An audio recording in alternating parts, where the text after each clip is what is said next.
Salam, vaxtınız xeyir olsun. Gözəl müştərimiz Xəlilov Rasim qardaşımızdır. Yevlar Xaynın Salahlı kəndidir. 5.5 kilovat, 3000 abarot, 4 təkərimiz sarığı, 0 faza döyül, 3 faza. At onu bütöy tulla. 36 bıçaqlı aparatımızdır. Tulla geçsin. Üstüne koyduğumuz güzələydi. Bax. Tulla.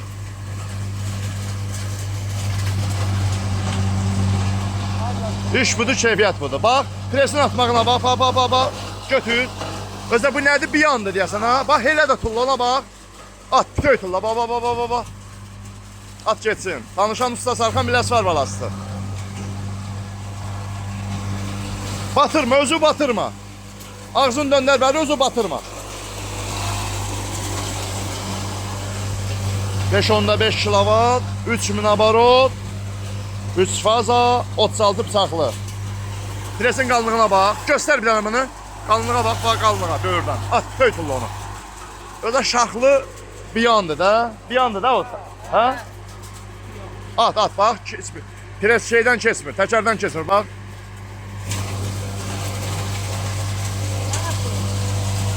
Bibi, video çəkirəm, düşmə. Video çəkirəm, kamera çəkirəm.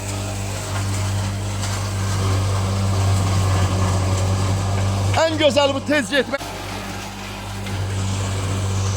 Üstünə qoyduğumuz quzələydi. Yəni, istəsən bundan, ya inə gələyi qoymuş, ne deyəsən, ha, inə gələyi. Bundan balaca istəsən, mənə bax, balacanı qoyarsan, bu böyük gələydi. Bax. Doğramağına baxın. Bir dənə pres yedi. 1 dəqiqə 50 saniyə.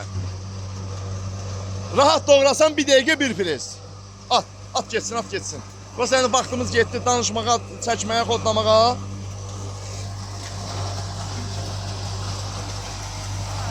Kimə lazım olsa əlaqə saxlayın. Baxın. Oradan atır, buradan çıxır.